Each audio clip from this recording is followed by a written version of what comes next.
Bismillahirrahmanirrahim. Assalamualaikum warahmatullahi wabarakatuh. Innal hamdalillah nahmaduhu wa nasta'inuhu wa nastaghfiruh wa na'udzu billahi min shururi anfusina wa min sayyiati a'malina. May yahdihillahu fahuwal muhtadi wa may yudlil fala hadiyalah. Asyhadu an la ilaha illallah wahdahu la syarikalah wa asyhadu anna Muhammadan abduhu wa rasuluh. Jamaah yang dimuliakan Allah Subhanahu wa taala, di antara syarat diterimanya amal ibadah kita kepada Allah, yang pertama adalah ikhlas, yang kedua adalah al-ittiba'. Kalau ikhlas, sesuatu yang batin, yang berada di dalam hati kita, berada dalam jiwa kita. Sedangkan ittiba', sesuatu yang lahir, yang zahir, yang nampak. Kita lihat dari yang dicontohkan oleh Rasulullah SAW dalam teks-teks agama yang sampai kepada kita. Kalau ittiba', kita banyak mempelajari secara zahir dari guru-guru kita, dari kuliah-kuliah kita, dari proses memahami kita terhadap teks. Tetapi urusan ikhlas, selain kita mempelajari dari teks-teks keagamaan, bimbingan para guru-guru kita, ustadz-ustadz kita, juga keikhlasan ini ada di dalam jiwa kita, ada di dalam hati kita. Secara etimologi, ikhlas itu dari khalasa, artinya bersih, suci. Maka ketika kita melakukan ibadah dengan ikhlas kepada Allah Subhanahu wa taala adalah al-ibtigha' bil ibadati wajh Allah wa thawabahu duna riya'in wa sum'atin wa la maslahatin dunyawiyah. Bahwa ketika kita melakukan ibadah kepada Allah Subhanahu wa taala, yang kita cari dengan ibadah kita adalah wajh Allah, keridhaan Allah, dan wa thawabahu, pahala dari Allah Subhanahu wa taala, duna riya'in wala sum'atin wala maslahatin dunyawiyatin, tanpa ada embel-embel riya, tanpa ada sum'ah, dan tanpa ada kemaslahatan duniawi. Artinya ketika kita melakukan ibadah kepada Allah Subhanahu wa taala, kita tidak pernah mempertimbangkan apakah ibadah ini berpengaruh tidak kepada kemaslahatan dunia kita. Nah, ini bapak-bapak, ibu-ibu, jemaah yang dimuliakan oleh Allah. Mudah-mudahan kita bisa meraih keikhlasan kita. Seorang ulama menerjemahkan atau mendefinisikan ikhlas itu adalah ayyaqsudal insan biqaulihi wa amalihi wa jihadihi wajhallahi wa ibtigha'a mardatihi min ghairi nadharin ila maghnamin aw jahin aw laqabin aw madharin aw taqaddumin aw ta'akhkhurin liyartafi'al mar'u an naqaisil a'mal wa rada'idil akhlaq wa yattasila mubasharatan billah.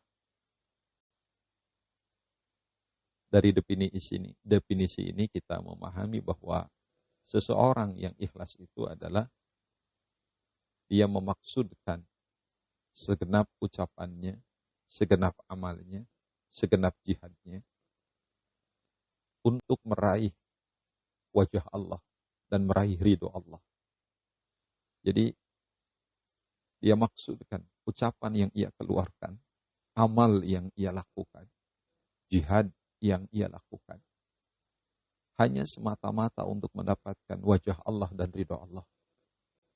min ghairi nadharin ila maghnamin aw jahin aw laqab aw madhar aw taqaddumin aw ta'akhurin, tanpa mempertimbangkan kepada pandangan-pandangan yang melahirkan maghnam, keuntungan, atau juga tanpa mempertimbangkan popularitas dia, atau julukan, atau keterkenalan, atau kemajuan, atau kemunduran. Artinya embel-embel dunia hilang dari ibadah itu. Untuk apa dia melakukan itu? Agar amal-amal yang kurang itu bisa diangkat. Agar amal-amal yang tidak bermakna itu memiliki makna. Dan agar akhlak yang rendah itu menjadi tinggi.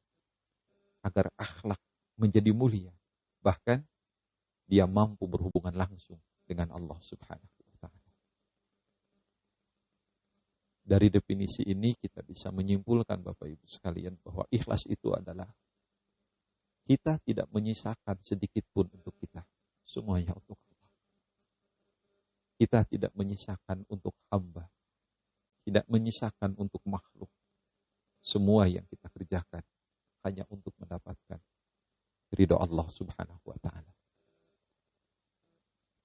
Maka kalau kita melihat ya, di dalam salah satu buku yang ditulis oleh Syekh Abu Thalib Al-Maki, kita mengetahui bahwa Allah Subhanahu wa ta'ala itu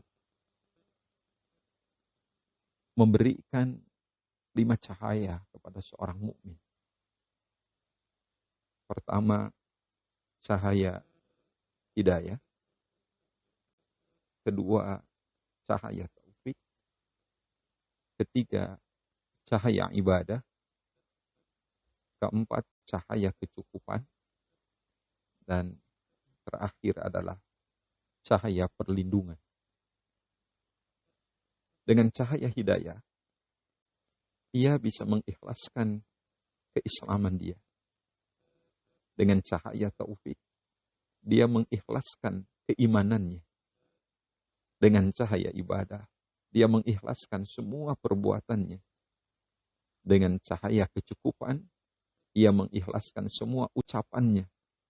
Dan dengan cahaya perlindungan, ia mengikhlaskan akhlaknya. Oleh karena itu, cahaya inilah yang Allah tembuskan kepada hati setiap hambanya yang mukmin.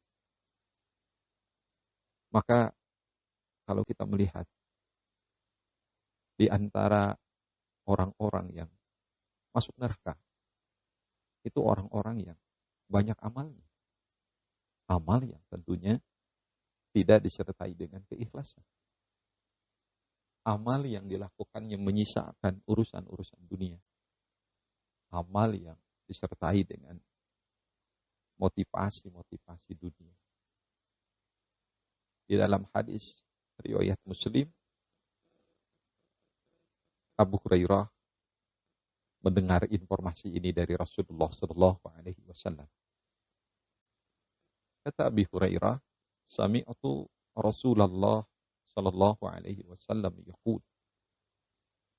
Aku mendengar Rasulullah sallallahu alaihi wasallam bersabda, "Inna awwalan nasi yuqda yaumal qiyamati alaihi rajulun tushhid." Sesungguhnya manusia pertama yang diputuskan keputusan untuk dia pada hari kiamat, baik buruknya adalah seorang laki-laki yang dianggap mati syahid. Ya, kita tahu kalau mati syahid itu mati yang sangat tinggi derajatnya di sisi Allah. Yang dianggap mati syahid. Wa utiya bihi. Orang ini kemudian didatangkan menghadap Allah. Fa'arrafahu. Allah kemudian mengenalkan kepada dia ni'amahu, nikmat-nikmat Allah. Fa'arrafaha. Maka orang itu pun mengetahuinya. Ketika Allah menerangkan nikmatnya, menyebutkan nikmatnya kepada dia, dia mengetahui nikmat-nikmat yang Allah berikan kepada dia. Setelah dia mengetahui nikmat-nikmat itu, dan dia mengakui Allah telah memberikan nikmat kepada dia, kemudian Allah berfirman, "Fama amilta fiha." Dipakai apa nikmat yang aku berikan kepada engkau? Fama amilta fiha, apa yang kau lakukan dengan nikmat itu? Kemudian dia menjawab, qataltu fika atas tushhidtu. Aku berperang di jalanmu sampai aku syahid. Jadi seluruh nikmat yang kau berikan kepadaku ya Allah, aku jadikan sebagai bekal untuk berjuang di jalanmu, berperang sampai aku mati syahid. Itu pengakuan dia. Kemudian Allah mengatakan, Allah berfirman, "Kadzabta." Kamu berdusta. Bisa dibayangkan oleh kita kalau kita mengklaim sudah berjuang, kemudian kita dikatakan oleh Allah, "Kadzabta." Kamu berdusta. Karena Allah tahu hati kita. Allah tahu motivasi kita. Allah kemudian mengatakan lagi, berfirman lagi, "Walakinnaka qatalta li ayyuqala jari'un." Faqad qila.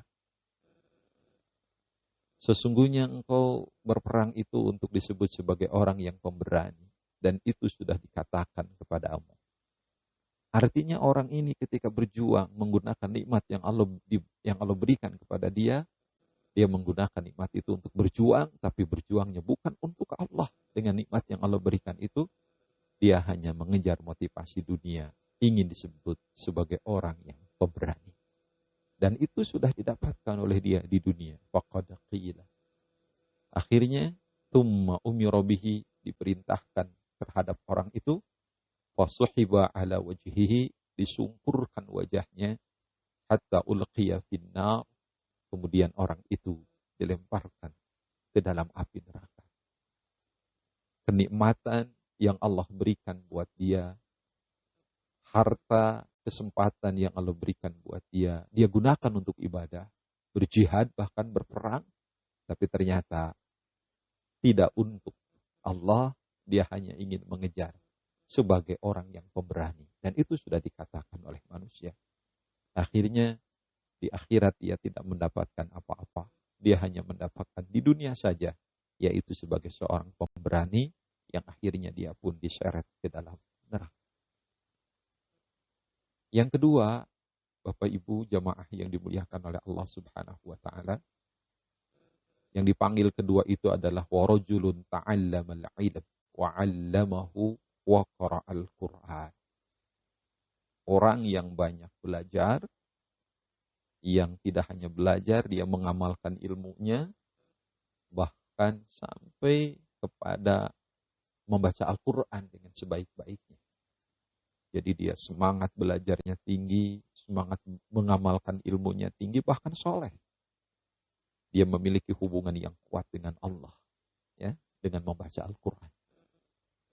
Secara nyata, terlihat, nampak secara zahir. Fa'utiya bihi. Orang ini pun kemudian dipanggil, didatangkan menghadap Allah. Wa'arrafahu. Maka Allah pun mengenalkan kepada dia ni'amahu, nikmat-nikmat yang Allah berikan buat dia. Fa'arafaha, maka dia pun tahu nikmat-nikmat itu. Ini nikmat yang aku berikan buat kamu, hei hambaku. Dan dia pun mengakui banyak nikmat yang Allah berikan buat dia. Setelah hamba itu mengetahui nikmat yang Allah berikan dan dia mengakuinya, kemudian Allah berfirman, "Fama amilta fiha."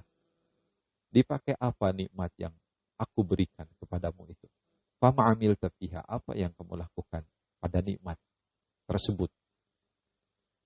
Kemudian orang ini yang memiliki semangat belajar, semangat mengamalkan dan semangat baca Quran mengatakan, "Ta'allamtul ilm wa 'allamtuhu wa qara'tu fikal Qur'an." Aku belajar ya Allah, dengan nikmat yang kau berikan kepadaku, aku belajar. Aku mengamalkan ilmu dan bahkan aku membaca Quran untukmu. Bayangkan, dia belajar, dia mengamalkan, dia membaca Quran, harta yang Allah berikan buat dia, dia gunakan untuk belajar, mengamalkan ilmu, dan dia gunakan untuk membaca Al-Quran. Kemudian Allah pun menjawab, kadzabta, kamu berdusta. Kebayang oleh kita, Bapak Ibu, ketika kita mengklaim kita sudah melakukan amal soleh dengan harta yang Allah berikan buat kita, mencari ilmu itu lelah. Mengamalkan ilmu itu lelah. Membaca Quran itu lelah. Allah mengatakan, kadzabta, kamu berdusta. Karena Allah tahu hati kita. Allah tahu apa yang ada dalam batin kita. Untuk apa kita belajar? Untuk apa kita mengamalkan ilmu? Untuk apa kita membaca Al-Quran? Walakinnaka ta'allamtal ilma liyuqala 'alim. Tetapi engkau belajar itu hanya untuk disebut alim, orang yang alim. Wa qara'tal Qur'an, dan engkau telah membaca Quran liyuqala huwa qari, agar engkau disebut sebagai orang yang qari, ahli membaca. Kata Allah, wa qad qila, sungguh itu sudah dikatakan untukmu.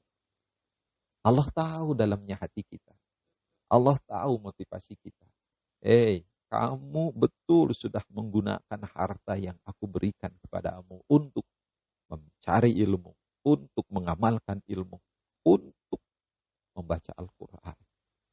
Tetapi kamu belajar itu hanya untuk disebut oleh manusia sebagai orang yang alim, orang yang berilmu. Dan engkau mengamalkan ilmu, bahkan membaca Quran hanya untuk disebut sebagai orang yang ahli membaca, qari. Dan itu sudah dikatakan oleh manusia kepadamu. Bagian kamu hanya itu. Di akhirat tidak ada bagian lagi. Tsumma umira bihi. Kemudian diperintahkan kepada orang itu untuk apa? Usuhiba ala wajhihi, disungkurkan wajahnya hatta ulqiya finnar. Sampai orang itu pun kemudian dilemparkan ke dalam api neraka. Ini yang nomor 2, Bapak Ibu sekalian.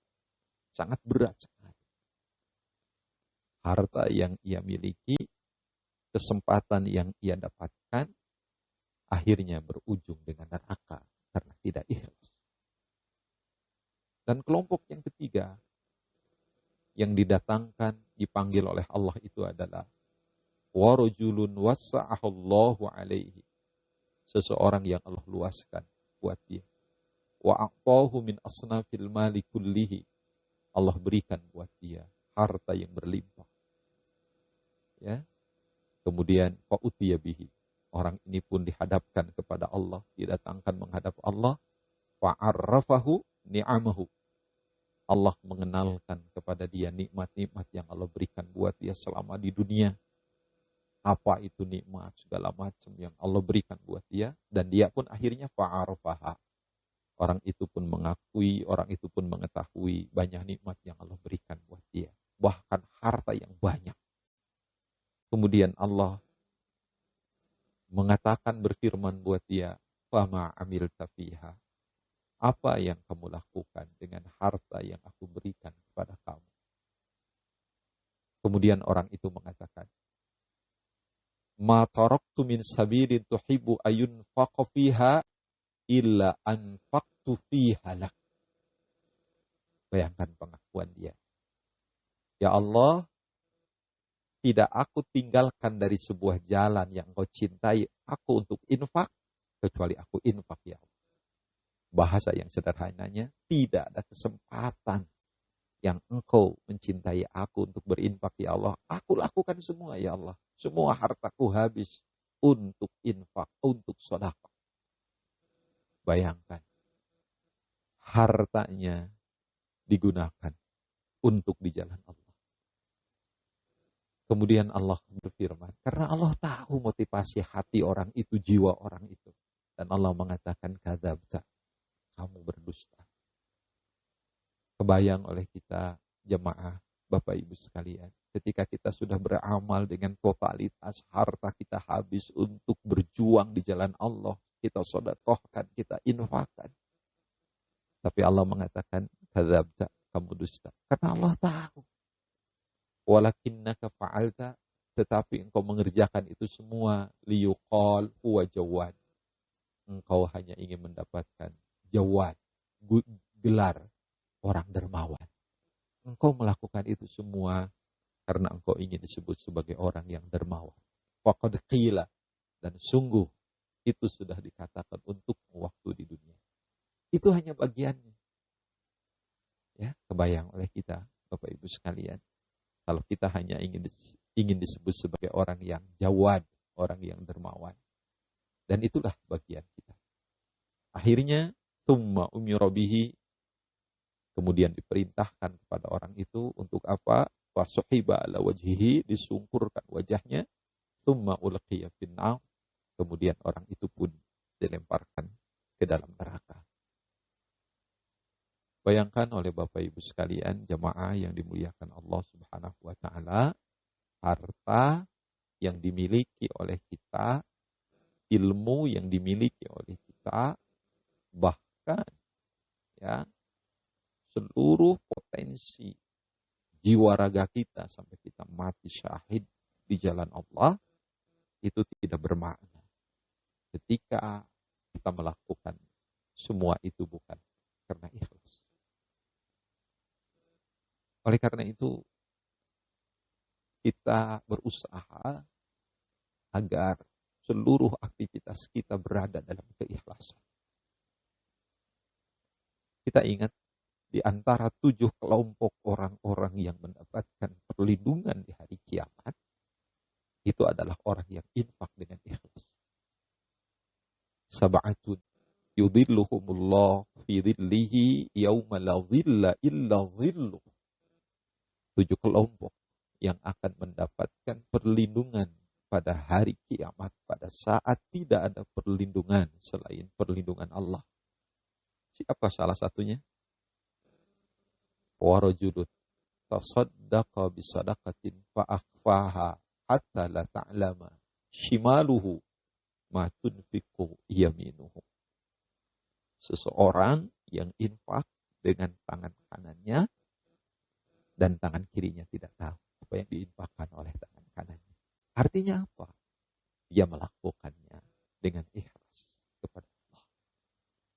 Dia melakukannya bukan untuk menjadi orang yang terkenal.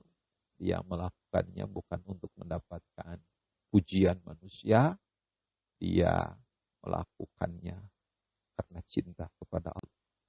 Malah di hadis itu, di ujung hadis itu, di antara 7 kelompok itu, Allah pun menyebutkan lagi orang yang mendapatkan perlindungan itu adalah warjulun dzakarallah khalian fafadat aina. Seseorang yang berzikir kepada Allah menyendiri sampai berlinang air mata.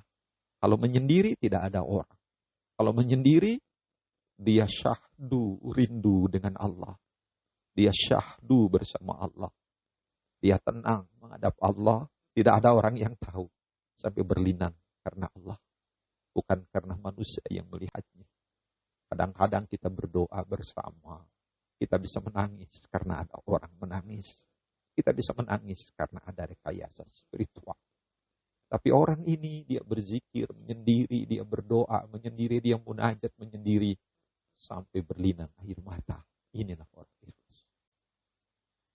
Maka di antara alamatul ikhlas, ciri ikhlas itu, seorang ulama mengatakan dalam kitab Raqaizud Da'wah, yang pertama apa? Su'udhan bin nafsi wa adamul iqtirar bil amal. Dia jelek sangka buat diri sendiri, ya. Wa adamul iqtirar bil amal, dan dia tidak tertipu dengan amal yang dilakukan. Artinya apa? Dia senantiasa mengatakan, aku belum beramal dan aku belum mengamalkan apapun. Itu ciri orang ikhlas. Jadi dia tidak mengaku soleh, dia tidak mengaku banyak amal, dan dia senantiasa mengatakan buat dirinya bahwa aku belum maksimal melakukan amal, aku belum layak mendapat cinta Allah. Terus dia begitu. Itu ciri orang ikhlas. Yang kedua, ciri orang ikhlas itu apa? Istiwa'ul madhi wa dham. Orang ikhlas itu cirinya sama buat dia pujian dan celaan dari manusia. Jadi kalau ada orang yang mencela, disikapinya sama.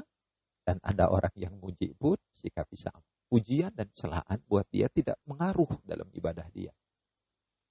Artinya apa? Dia tidak maju karena dipuji, dia tidak mundur karena dicaci. Dia melakukan ibadahnya khusus untuk Allah dan dia tidak pernah dengar kata-kata manusia. Itu ciri orang ikhlas. Ya, jangan sampai ya kita juga sama ya. Kadang-kadang kalau kita itu maju karena dipuji, mundur karena dicaci. Orang ikhlas tidak maju karena dipuji, tidak mundur karena dicaci. Buat dia istiwa'ul madhi wa dham. Sama saja buat dia. Cacian dan pujian dari manusia dia sikapi dengan sama. Selanjutnya ciri orang ikhlas itu apa? Al-hirsu ala ikhfa'il ta'ah. Dia tidak hanya semangat tapi al-hirsu. Ya kata-kata hirsu itu rakus ya. Dia semangat menyala-nyala untuk menyembunyikan ketaatan kepada Allah. Ya, ketika dia melakukan ketaatan dia sembunyikan, gak ada yang tahu. Ya, makanya ibadah itu dibagi dua Bapak Ibu. Ada yang ibadah syiar, ada ibadah yang harus disembunyikan oleh kita. Sholat itu ibadah syiar. Tapi hati kita harus menguatkan ikhlas kita. Dan ya, tidak hanya al-hirsu dalam taat itu. Bahkan dia sudah hubbul khufah. Dia mencintai. Ya, dia mencintai. Untuk terus menyembunyikan amal. Wa karahiyatus syuhrah. Dia tidak suka popularitas. Dia tidak suka orang mengenal dia. Itulah ciri orang ikhlas. Mudah-mudahan kita menjadi orang ikhlas. Kita menjadi orang yang tetap melakukan ibadah dengan kemampuan yang kuat. Dan kita tidak pernah ingin terkenal di hadapan manusia. Karena amal soleh kita hanya untuk Allah. Bukan untuk manusia.